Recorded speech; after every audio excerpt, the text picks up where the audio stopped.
Welcome to Musings of a Super Doer with host Christina Kendall. Over the next hour, you will learn what keeps Christina and her guests busy with all their day-to-day life tasks. Now, here's Christina.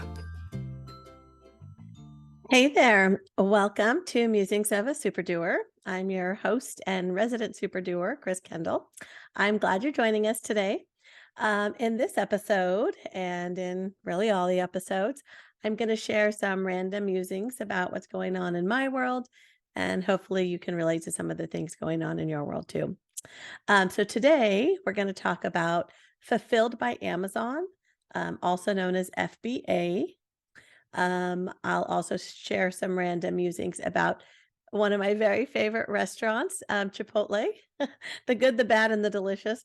And then we'll discuss brain teasers for aging minds. And if there's time, we'll also talk about one of my favorite new exercise options, kickboxing. So we'll see how that goes. Okay, so let's get started. If you are familiar with Fulfilled by Amazon, you're in a small group of people, because most people don't know what FBA is, and they have not heard of this. But as you know, as a avid Amazon shopper, you've probably noticed that when you buy something, sometimes it says it's shipped by Amazon. Sometimes it's shipped by a brand, like maybe you're buying a Sony TV or an LG TV or refrigerator, and it'll say that it's shipped by or fulfilled by Sony or LG or Target or Walmart, or whatever kind of store or whatever brand name that you're familiar with. But you'll probably also see that most of the time products sold on Amazon are fulfilled by brands you've never heard of or companies you've never heard of. Those are regular people, people like me, like you, that have they're wholesaling a product, they've created a product, they've invented something, whatever it is they're selling. They are selling it direct to consumers via Amazon. Now, there's two ways to do it.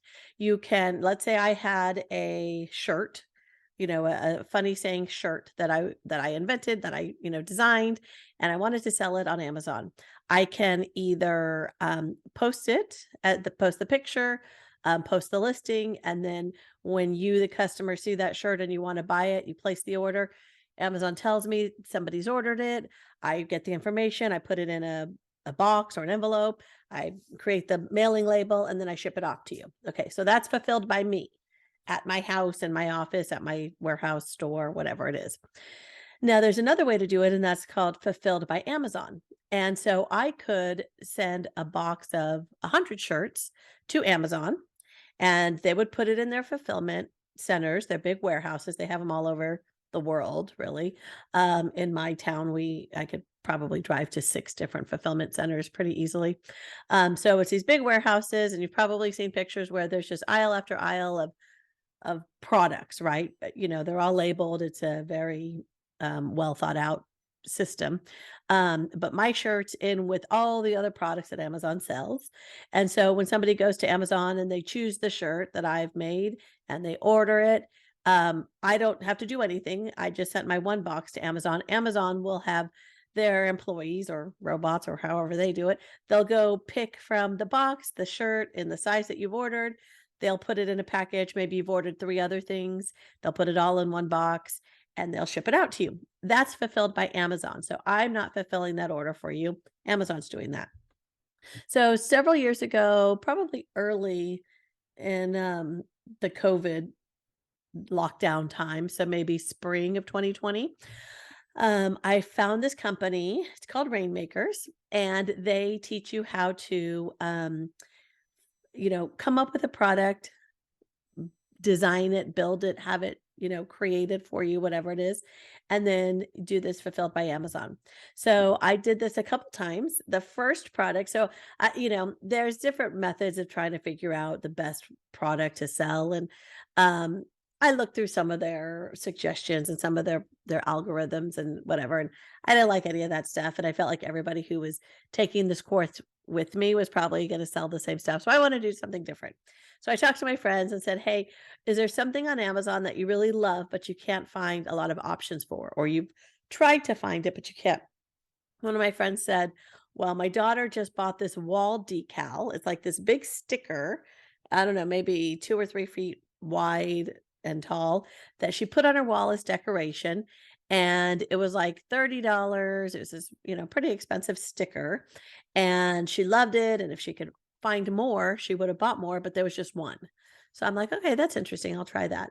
So I went to Alibaba.com, and if you're not familiar with Alibaba, they are a company out of China, I believe, and they're just all the manufacturing companies in China are listed there basically, and anything you want to buy, whether it's a notebook, a fidget toy, a pair of shoes, a green t-shirt, like anything you want, you can find it there. And they're wholesalers. So you tell them what you want and how you want it customized. If maybe there's a product that already exists only in certain colors and you want to change it to different colors and you want to put your logo on it so that people know that it was designed by you. So you can order that in quantity. So it's super cheap depending on how many you order, of course. So I found a company that makes these vinyl. Well, I found several companies that makes these vinyl decals, and I gave them the pictures that I found a stock image and I bought the rights to it. I sent it to the manufacturers and I got quotes. And there's like I had to pick if I wanted it to be on like UV safe or clear plastic or printed on white and like all the different options. And they sent me some samples and I took a look at them. So I finally picked the manufacturer that I wanted to go with. And I think it ended up being that each I bought like I want to say maybe uh, 500 or 1,000 of these stickers at a couple dollars a piece. So it was an investment. Um, but when you're buying in quantity and it's got to be shipped from China to California, whether you buy 10 or 1,000, the shipping cost is basically the same. So at the point where you're going to pay so much for shipping, it makes more sense to just add on a little bit more to get a significant quantity in case it does well. Like if these stickers were super popular and I was running out quickly, I didn't want to have to pay that shipping amount again in a month for another big shipment. So I ordered a bunch, had them delivered. And then I also was in San Diego with some girlfriends and we were shopping and I found this cute little product. It was a coaster, like just a round paper coaster, and it looked like a tortilla.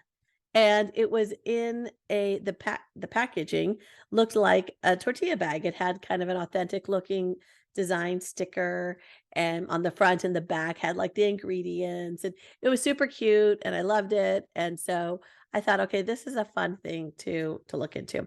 So I checked on Amazon. There wasn't anything like that for sale. So I also found a manufacturer on Alibaba that made paper coasters. And I placed a big order for those as well. Again, several thousand coasters, not individually wrapped, just in like big bags. And then I found another distributor that made the plastic bags that I wanted. And then somebody else made the sticker labels for the front and the back. And I was going to do this all by myself, like I was going to do all the kitting of the products myself. So I ordered these wall decals, I ordered the coasters. 2 months later, I get, oh my gosh, so many boxes, so many boxes. They fill up like my entire front office room. And we've got to put them all together. So I get all the pieces, I get all the little stickers on the front and back of the coaster bags, and I get all the coasters, and they were like in 6 packs, I think, for the coasters and the wall decals. I bought the big shipping tubes um, from Uline, and I just bought like 200 of them up front. So I had a ton of stickers, but I bought a smaller amount of the tubes because they were really big, they're expensive to ship, they're heavy, etc. So I didn't want to like go crazy on those until I knew how they were going to ship. So I I got all my decals together, shipped them to Amazon FBA. And to set if you want it to do this, you have to set up a seller's account at Amazon. You can connect it to your buying account. So when you go to Amazon and you are just buying stuff, you log in with, your username and password. You can use that same account and connect it to a seller's account, but it is a separate account and it has to be approved separately. I think they check your credit. They probably make sure that you haven't had any violations on Amazon in the past or, whatever they do. They go through a process to approve your account. But once you do, you can pretty much sell anything, including things that are already on Amazon. Like you can buy, like let's say somebody sells white shoelaces. There's a million people selling white shoelaces, right? You can also sell white shoelaces. And if you find a listing on Amazon that is the exact same specifications as your shoelaces, the width is the same, the material is the same, they're cotton, the length, all that stuff, you can kind of tag on to somebody else's listing. You can sell a version of what somebody else is selling. So you've probably seen this. You've like gone to Amazon, you see um a book that you want, okay? And maybe the paperback is 15.99, but then there's all this like small print that says other sellers as low as 9.99. So if you click on that button, you'll see all the people, all the different sellers that have that book, and they're all different prices. So the person at the top, that if you just click the button buy now or add to cart, you're going to go to the highest ranking product. So the seller that has the highest rank, that has the most sales, that makes the most money, that puts money into advertising, whatever, they're going to get first dibs. But you have the choice to click through and look through all the different listings and find choose a different vendor if you'd like. So all those little vendors are other sellers. Either they're fulfilling themselves or they're fulfilling through Amazon. But those are, other people just like me or you selling that same product. Okay, so I put all my stuff on Amazon. I set up my accounts. It's a little bit of a process. And when I ship, like 50 or 500 packages to Amazon, what they do is they take the box and they put 100 in this factory, then they ship another 100 to a different factory, and they just kind of spread it out a little bit based on you know where sales might be. So they want to get it in different regions so that if somebody in New York orders one, they can get it overnighted just like somebody in California, and maybe they send some to the middle of the country so that if somebody in Texas orders one, they can also get it overnight or next day or whatever. So they spread them out, and then I can go in and see every day if there were any sales, and I can see my inventory if it's going down. Let's say I sent them 100 and it's going down, down, down. And so I know that when I'm down to like 30 or 50, I need to ship another box to Amazon so that they're never out of stock. And then every couple days, they put money in my account. So all the sales, they collect the money, just like when you buy something on Amazon, it all goes to them. And then they take their share. There's a portion. If you do fulfilled by Amazon, there are higher fees because they have the warehouse space. They're doing all that for you. They're doing the shipping, whatever. So um, there are higher fees, but it can be a part of free shipping. So if people have Prime and they want to use their free shipping, they can do that because Amazon's throwing it all in one box, right? If I am just shipping it from my house, I probably can't offer free shipping unless it's a very low cost item to ship, because that's going to eat directly out of my margin, my profit. So there's some really great advantages to using fulfilled by Amazon. And then so they keep a portion of that money as sort of like in an escrow account kind of thing, just in case there's a return, somebody has a problem, they need their money back. So they sort of hold back a little bit of it, but on a daily basis, they will deposit your profits into your bank account. And so for people that are interested in selling on Amazon and don't really know how to do it, that's one of the ways to check it out. So fulfilled by Amazon, you could find lots of products and lots of companies that sell training courses. There's probably books on it. probably coaches. Like I said, I used a company called Rainmakers. They're really cool. Family owned. I spent about a year following them pretty closely, got my products out there. Mostly I wanted to try it out and just see how it all worked. I wasn't super concerned. I picked some really random products because they weren't very expensive, and I wanted to see what it was like. I didn't make a ton of money on either my decals or my coasters. The coasters actually did pretty okay, but I don't know that might have broken even and had a tiny profit, but most likely I didn't. The wall decals, I don't think I broke even. I only sold a handful of those. Um, then I had another product that I put that I didn't go through the full process because I had an issue with the material. So basically, I had this other product called Bugbrella, and it was I mean, I guess if I were smart, I wouldn't tell the world this, but I don't think I'm going to move forward with it. So whoever wants to take this idea, go for it. We can share it or something. But anyway, so Bugbrella was like essentially like a net bag that you put over your boots or shoes if you um are out sort of in the wild, and scorpions or other critters tend to crawl into your shoes. So it's just sort of a little um little bag, protector bag for your shoes, but it's all mesh. Um, and so, it airs out and all that stuff. I had this idea for people that leave their shoes outside, like the muddy boots and things like that. You just want to cover up the opening so that nothing can crawl in. So I ordered a ton of these bags and there was an issue. What I asked for, I got several samples. I ordered the one I liked, but I got a different product. I got many, many, many boxes of the wrong thing. They were very poor quality. They felt awful. They were too small. Like it was all bad. And so I I think I might have gotten a refund for those, or I just sort of like ate the cost and figured that one wasn't meant to be. Um, so they're not all hits, but it was a really fun learning process for me, and it was really an easy way for me to, I spent a little bit money trying to figure out how to do it, but now I know how to do it. And if I come across a product that I like in the future and I want to build, I know exactly how to do it, and I know that process pretty well. So that is Fulfilled by Amazon, also known as FBA. FBA. Okay, we're going to take a quick break. So go grab a snack, check your stocks, and we'll be back in a few minutes. And I'll be talking about one of my very favorite restaurants, Chipotle.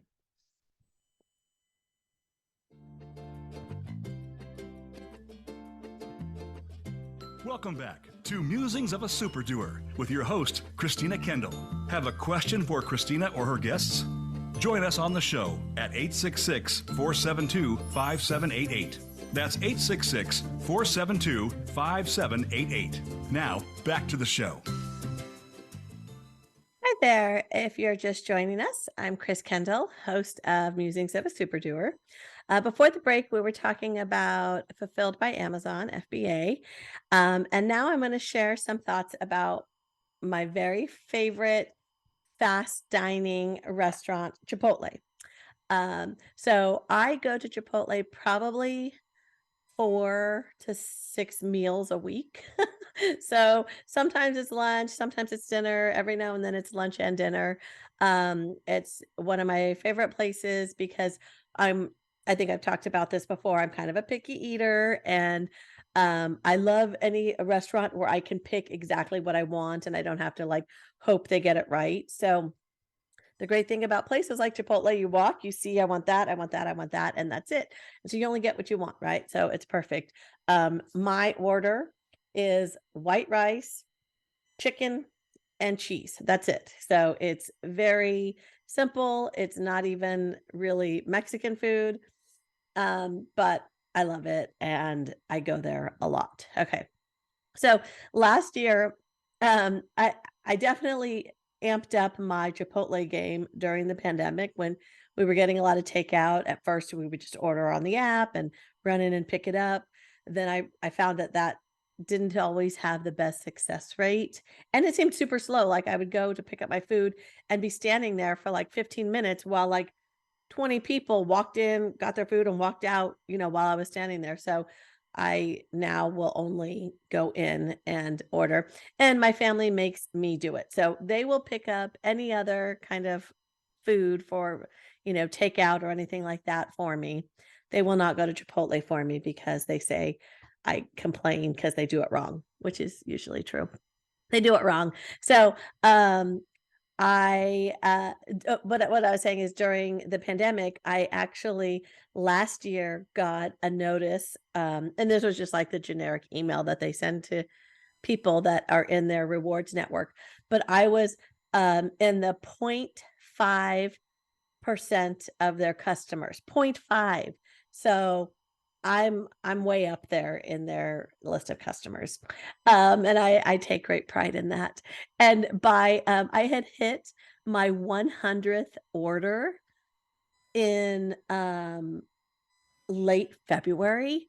There hadn't even been 100 days in the year, and I had already ordered 100 times. So that tells you how many times I eat it. So yeah, I'm a big fan. But um, I do have some issues with Chipotle too. Okay, so I know that a long time ago, I don't know, 8, 10, 15 years ago, whatever, there was the issue with their a bunch of people got food poisoning and stuff. That happens, right? If you own a restaurant, I'm sure every restaurant is at risk or at some point or another has had some sort of a food contamination or quality issue or something like that. I mean, that happens. Um, and that actually happened before I started eating at Chipotle, so it didn't affect me. I wasn't, even really aware of it. It wasn't on my radar at all. I started going after this happened. Um, but one of the things that they do, and I don't know, I've actually written to corporate, Chipotle corporate a couple times, and as one of their top customers, I feel like they should take my advice a little bit more seriously, but so far they haven't. But they use water warming. So they have this like big trough of hot water, well, it probably starts as hot water. I'm sure after a while it's lukewarm, which also means like bacteria laden. But they have this hot water and all the dishes that like the chafing dishes, I don't know, whatever you call them, with all the meat and all the hot foods sit in this water, right? And so they stay warm that way. The problem is when they lift up to replace it, they drip dirty, disgusting water on everything in front of it.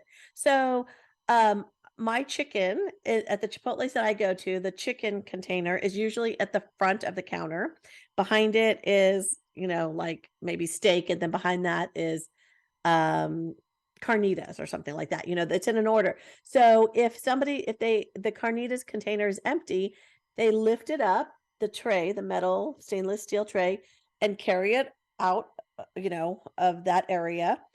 And it's dripping dirty water on the steak and the chicken and the fajitas and all the other stuff that it comes into contact with. So it's really gross. And if you look in this water, especially at the end of the day when I usually go for dinner, this is not clean water.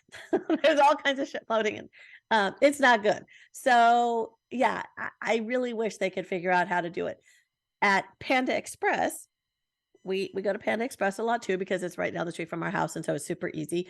Um, they have similar systems with the containers, but they're not in water. They're just on a like a metal, electric metal kind of a system. So they're metal on metal and they stay warm that way. So there's no dripping of disgusting water into any of the food.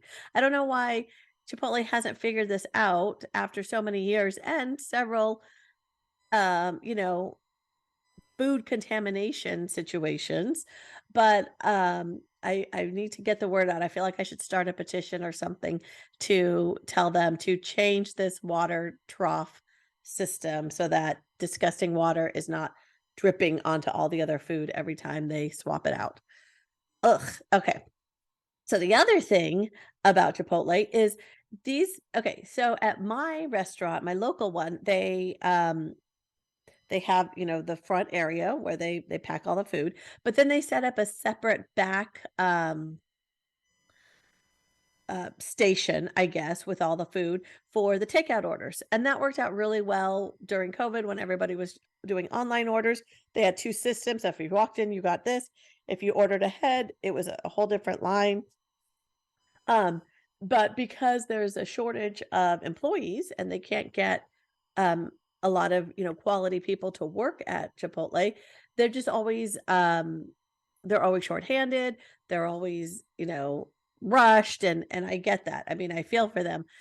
But you would think that so I have gone in several times and I'm like the only person there. I happen to go in during a slow period where I walk in, I go straight and order. It's just me. And they're moving like they're like pants are on fire and food's flying everywhere. And they like, okay, what do you want? What do you want? What do you want? Da, da, da. And I'm like, okay, I'd like 4 bowls. Okay, what's in all of them? Like they want me to recite every single thing up front while they're pulling out the containers as if they're gonna remember it, and then when I start to, like, try to list off everybody's order, then I'm getting confused. Nothing is ever right. Like, they need to just slow down, chill out, take my order one at a time, get it right the way I love it so that I can continue to be one of their best customers. I feel like I'm putting their children through college, with how often I go there. Um, but, it's, the they're shorthanded, I get it, and they're stressed out, I get that. They, probably have a lot of people complain, and that's fair, but I really, wish that they would just take their time a little bit and not be so rushed and not make such a, crazy mess because I'm picky. I only want my 3 things. I want my cheese to not have pieces of corn in it. And when they're flinging things around and reaching and grabbing and, like was it on the Muppets, that chef that would have like food flying everywhere? That's what it's like sometimes. The counters are a mess. Like, dude, relax. There's no one behind me. And even if there is somebody behind me, 4 more seconds to like slowly, calmly pull yes, the Swedish chef. That's right. It was just like food everywhere. That this is what it's like half the time when I go to Chipotle, and it doesn't have to be. They can take a second and make the scoop of corn actually go from the container into the bowl without dripping over everything else, falling into the cheese. Then now I'm picking out corn from my cheese. That's the whole thing because I don't like corn in my cheese. I order it the way I like it because that's the way I like it. Um, but Chipotle is delicious. And if you aren't really fond of Mexican food, maybe in general that's not your style, you can still get a delicious meal there. Their salad's really good. It's just, a bowl of romaine lettuce and you can put whatever meat on it. The carnitas are very mild. They're not really spicy at all. And if you like pork, super yummy. Um, that with just cheese, or maybe the cheese and the corn or a few of the items, sour cream, whatever. So it's not what I found what I like about it is not everything is super um spicy and I mean I like spice, but I don't really like all the flavors all the time. So for me, it's perfect. And then the kids can get their burritos or everybody is happy. Everybody gets exactly what they want. So it's my favorite kind of restaurant. And man, years ago, a long time ago, like 20 years ago, I bought McDonald's stock, like 20 shares or some small amount of shares. And they bought Chipotle a long time ago, and then they sold Chipotle, and so I some of my McDonald's shares converted into Chipotle stock, and back maybe 15 years ago, 10, 15 years ago, yeah, it's probably about 10, 12 years ago, um, that stock was, like, worth $600 a share. It was crazy. I had no idea at that time that a fast food restaurant stock could even be that high, and, so that was a really nice surprise, and, um, I sold it at that time thinking it's never gonna stay this high, it's never gonna get this high again. I think it did probably go higher and I'd have probably been better off keeping it, but it worked out for me, so it's been a good company. I still go there often. Now that I've talked about it so much, I'll probably go there for lunch right now. After this, I'm getting a little hungry, or definitely for dinner. But if you haven't given Chipotle a chance, definitely try it out. Um, Despite the water warming situation, they seem to do a pretty good job of keeping people healthy and safe. I personally, with all the times I go there, have never gotten sick. So it's okay, but I just wish they would change that system. Okay, so that's enough about Chipotle. Um, we will go straight into my next topic, which is brain teasers. Okay. So when I was a kid, I loved doing puzzles. I loved doing brain teasers. I loved those kind of workbooks. Those were super fun for me. Um, and I basically stopped doing them as I got older. And when my kids were little, I would buy them these kind of workbooks, and they were not super into it. But recently, I have started, investigating them again because my mom is getting a little bit older. She's in great shape. She's healthy. She's good. But um, we were talking recently and she was telling me some story. And then she repeated herself and it scared me. I don't know if it's just like a normal repeat yourself, like I repeat myself probably 20 times during this hour. I don't know if it was like that or if she's starting to forget that she already told me or whatever, but it scared me. It freaked me out. So I bought her a bunch of brain teasers at Christmas, these like workbooks, and told her to do them, that it's really important to exercise our brain. And so basically, the reason people recommend doing brain teasers, especially as you get older, is your brain is, I don't know, a muscle or essentially like a muscle where you have to use it or lose it.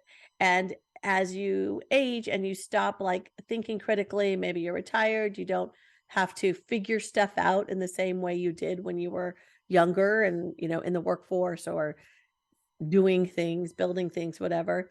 When your brain doesn't get okay, I should say, I'm not a doctor. I don't know if any of this stuff is even true. I think that this is how it works. Don't take anything that I say ever as like reality because I think I understand everything. So I might not understand this, but these are my personal musings. Okay. So the brain needs to be exercised, right? It needs to be pushed to work and to think. And then those neurons fire and it continues to stay healthy and not shrink. It like, I don't know if it continues to grow, but it continues to stay healthy and alive. Right. Okay. So you really need to keep your brain activity high and keep it active throughout your lifetime. With babies, theirs is just that everything in the world is new to them. And so they get, babies are so smart and little kids can be so smart and they figure things out so quickly because their brain is just like going crazy learning everything all at once. And as we get older, we don't learn necessarily as much. But brain games and puzzles have been proven to help reduce the risk of Alzheimer's disease and cognitive decline as we get older. So, if you aren't doing them now, if you aren't forcing yourself to really think on a regular basis, I would suggest starting to do that. It doesn't have to be super difficult things. If you know how to do Sudoku, is that what it's called? Um, I that's too hard for me. I've tried a few times. I can never figure it out. I don't know if I understand the rules or whatever, but that's not a good one for me. But I like crossword puzzles. I like those kind of brain things, those kind of games. But just, forcing yourself to think. So, I have a couple of simple brain teasers, that I will share with you. Things that so I went through a bunch of them. I looked online and some of them are so hard. I would have never in a million years figured them out. Some of them are super easy that I did actually figure out. Um, and so here's a couple that, I thought were kind of fun. All right. So, what is a five-letter word that becomes shorter when you add two letters to it? Now, if you want to really think about it, pause me right now and think. Maybe grab a piece of paper and a pencil and try to work it out. But for the rest of us, the answer, the 5-letter word that becomes shorter when you add 2 letters is short. When you add an en, then you shorten it and it becomes smaller, right? So I I think I've heard that over the years. I didn't remember it when I saw it today. So, hopefully some of you guys are hopefully most of you are smarter than me and figured that out. Okay. Um, Here's another one that's kind of fun. All right. The water level in a reservoir is low, but it doubles every day. It takes 60 days to fill the reservoir. How long does it take for the reservoir to become half full? Okay. Now, this is another one I would have never figured out. I would have been like trying to do math, trying to like divide 60 by 30 by like, I don't know, random things. I didn't get the answer to this. So pause if you want to try to do that math. Um, but the answer is 59 days because if the water level doubles every day and on day 60 it's full, then on day 59 it was half full, right? So really whatever day, yeah. So on any given day it was half the size. All right. So it was not 30 if that's what your initial thought was, but it doesn't matter what the answer is. So this is my point. I bought these books to my mom for my mom, and like a month ago, maybe a couple weeks ago, I asked her like, "Hey, are you doing these brain teasers that I bought you?" And she's like, "Well, I looked at them, but they're really hard." And, I agree. I mean, I kind of flipped through the book. They were pretty hard. I didn't really get them either. But that's not the point. The point isn't to get the answer right necessarily. I mean, that's gravy, that's bonus. We all like to be right. But the point is to make your brain work and to just think about it. And so I told her, I want you to pull up one of these every day, read it, think about it, try to figure it out, write stuff down, like whatever. You don't have to get the right answer. Just make your brain work. Make it think about something. And who cares? You don't need the right answer. It doesn't really matter. But that process. And I also told her, like, if you're not ready for that, then start watching like Wheel of Fortune. Wheel of Fortune is a fun game that most of us can figure out most of the time. And it makes you think, right? If there's only a few letters and you know that it's close and it could be one of 10 different words. And, like that's the kind of thing that just makes your brain do stuff that it doesn't normally do throughout the day, just sitting around, taking the dog for a walk, making meals, whatever. Um, a friend of mine said, well, she could watch Jeopardy, but Jeopardy's hard. Like you have to be pretty smart to watch Jeopardy, to know the answers to Jeopardy. I never know any of those answers. Every now and then I'll get one right and I feel like a genius. But for the most part, you have to be pretty smart, pretty well read, pretty, worldly to get a lot of the answers correct on Jeopardy. Wheel of Fortune's for anybody. Anybody can figure that out. So, if you need to start slow, start slow. The point is not about getting it right. It's about making your brain work. Okay. So another brain teaser that I found here is a red house is made from bricks. A blue house is made from blue bricks. Yeah, yeah. A yellow house is made from yellow bricks. What is a greenhouse made from?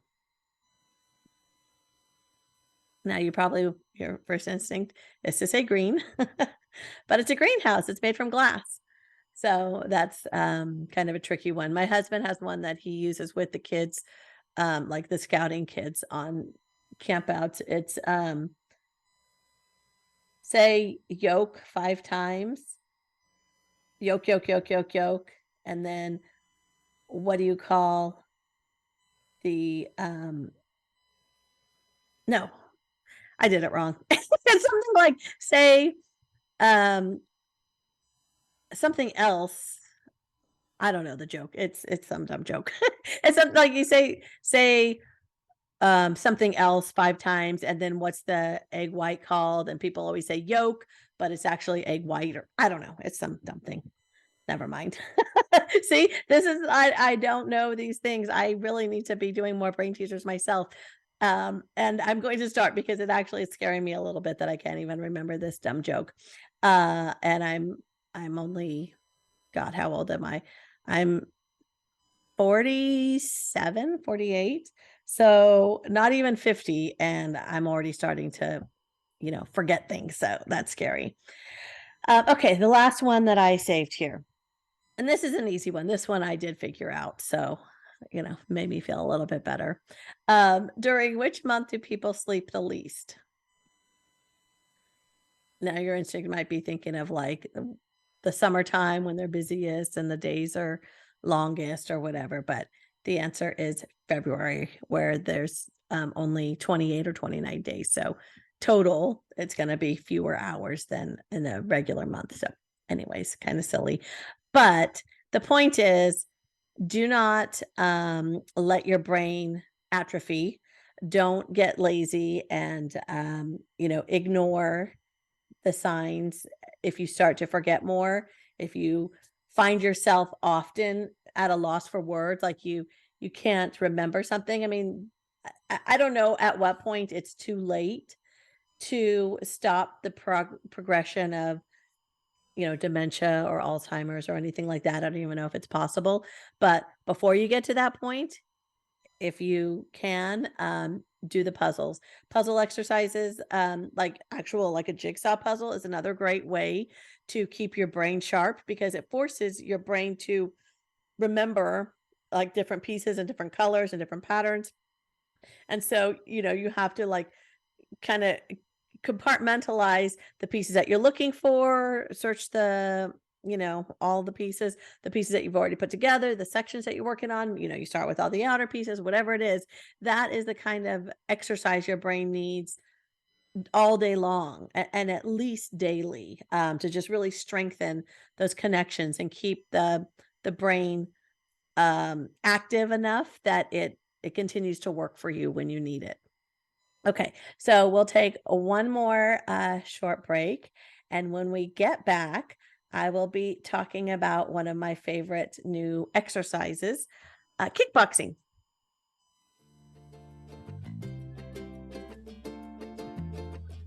Welcome back to Musings of a Super Doer with your host, Christina Kendall. Have a question for Christina or her guests? Join us on the show at 866 472 5788. That's 866 472 5788. Now, back to the show. Hi there. Thanks for sticking with me. I'm Chris Kendall, host of Musings of a Super Doer. So now I want to share with you some musings on my favorite new workout. A little background on my exercise journey. um, I didn't exercise as a kid. That was never part of my world. We didn't have money for like extracurricular team sports or clubs or anything like that. So I didn't play on soccer teams. I think I did gymnastics at the Y for like one season when I was 7 or 8. But that was it. Like I never did any sports growing up, and I was a little bit on the chubby side. And so it just wasn't my thing. And then through junior high and high school, when everybody's exercising and doing all this stuff, I managed to avoid running. I literally never ran a mile until it was about a month after I graduated high school. I went back to the high school and I ran a mile on the track for the first time in my life. But I was super stubborn and I refused to do it while I was actually in school. And I managed to be the TA for PE for all through my 4 years of high school. And so I never had to do any actual work. I never had to swim. I never once got in the pool at my high school. Like I had all these, I didn't want to do it. So, but once I was out of high school and I was sort of on my own terms, I started running and I love running. I, it took like I wanted to die after that first lap and then that first mile. And then I got to the point where I was running 4 to 6 miles pretty regularly on a daily basis. And I started doing marathons and I've done lots and lots of marathons. And then as I've gotten older, then it was half marathons and then 15Ks and 10Ks. And now I'm, mostly doing 10Ks a couple times a year, but I try to go running pretty regularly. And it's what I call running is what my kids and probably everybody else in the world would call like a slow shuffle. It's pretty sad. And Yeah, definitely not what a normal person would call running, but it makes me feel like I'm getting exercise, so I do that. However, there's lots of times when I can't go running because it's raining or it's too cold or it's dark or, for whatever reason that doesn't work out. So I have found a new exercise that I absolutely love. And thankfully, my running buddy, my workout buddy, does it with me. So there is a new franchise. It's been around for a few years, I guess, but there's a franchise called Nine Round, and it's aerobic kickboxing. And so it's sort of set up the way Orange Theory is, or I guess like curves, that kind of what do they call it? Circuit training, where you go from one station to the next, and it's 30 minutes.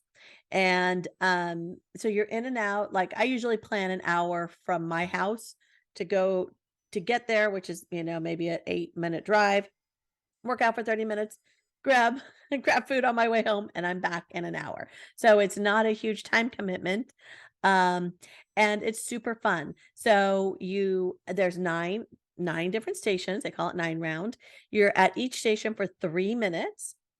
And then there's I guess a 60-second like kind of in between transition time from one station to the next. So the very first station, and I don't know if every one is set up the same way, but I'm assuming it is. I've only been to one location, the one by my house, but I'm guessing they're all the same. But the very first station is jump rope. And man, that first time I had to do 3 minutes of jump rope, I literally did almost pass out. I had to, like, stop, he had Gatorades for sale, like, in this fridge. I, like, pulled one out, threw it back, like, I'm really gonna pass out here, but I was okay, and I powered through, and I finished the workout. But 3 minutes of, jump rope, which now is easy for me, like, no problem. I've been able to do it like, I usually mess up a few times on the jump rope, right? But I like, a couple weeks ago, I got to 185 jumps without messing up. So that was, like, a very proud moment for me. Um, so and then, after that, you go to the next station, and it's usually, like, some kind of weights, like dumbbells, or it might be burpees or some, triceps or whatever it is. And so there's a screen that shows you what the workout is, the trainer, or in my case the owner's there, he's one of the trainers, but there's a few other trainers. They tell you exactly what to do. You do it for 3 minutes, then you move on, and 3 minutes is really like at the point where I'm ready to die. Like I feel like I can't go anymore, and then it's over. The bell rings and then you stop, and whew, okay, I survived that. When you get to the next one, and it's amazing how quickly that 30 minutes goes. I usually around round 6 or 7, I'm starting to feel it. My arms are pretty tired, my thighs are burning, like, depending on what the workouts that we've done up to that point, various body parts are in pain. And then the round 8 is the speed bag. So that's kind of a good cool down that starts to, like, slow down my, I can do that without the super heavy breathing and without all the jumping and all the high impact, exercise. And then the last round is abs. So that's always painful. That's on my back, doing crunches or sit-ups or, whatever that painful stuff is, but then it's over. And so in 30 minutes, it's a great workout. I find that I've always kind of dread showing up, but I'm super happy when I walk out. I'm kind of in this if I go 3 days a week, which is usually my goal, I'm in this perpetual state of soreness, the day after and the next day, but that's okay. That makes me feel accomplished and it makes me feel like, my muscles are strong. I can jump far. Like there's this jump where you stand with both feet at the same together and you just like literally like a leapfrog hop forward. I can go like almost 4 feet. I mean, it's crazy just from a standing position how far, when you work those muscles, you can just jump like, I'm an old lady. It's amazing. Um, my flexibility has improved tremendously. It used to be when I would kick the heavy bags, do like roundhouses or side kicks or whatever. didn't have a ton of mobility and I wasn't like doing big swinging kicks or anything. And now I am. Now, those kind of things are relatively easy. So if you have ever considered kickboxing as an exercise, I strongly recommend checking out one of these, either a 9 round, or there's probably other um companies that do aerobic kickboxing. It's not sparring, it's not intense. The one that I go to, I've made it very clear to the trainers that I'm not here to like win any, ring championships or anything like that. I just want to keep my burn calories. That's what I'm there for. So I want to sweat, I want to keep my heart rate going, and I'm there to burn calories. So my technique doesn't need to be perfect. I don't need to be doing everything exactly right. I just need to not get hurt. I don't, not injure myself, and just keep my calories burning. And so it's a great workout, and it makes me feel really accomplished and really strong. And I feel like I could potentially defend. I do a lot of punching, right? So if I ever did have to defend myself, I feel a little bit more confident than I did 2 years ago. So that's kind of a fun feeling. And you can work out a ton of aggression. Like my workout buddy, man, she like goes to town on these bags like she is murdering somebody because she has a pretty stressful job. And so she like lets it all out on these bags. So it's kind of a fun workout if you haven't tried it yet. Okay, so we are getting to the end again. It's always fun for me to just ramble on and I could do it forever, but it's time to wrap up. So I want to thank you all for spending some time with me. And I'm looking forward to sharing more random things that I'm doing next time. Until then, I hope I've inspired you to be a super doer yourself. So goodbye from your host and resident super doer, Chris Kendall. Now go do something.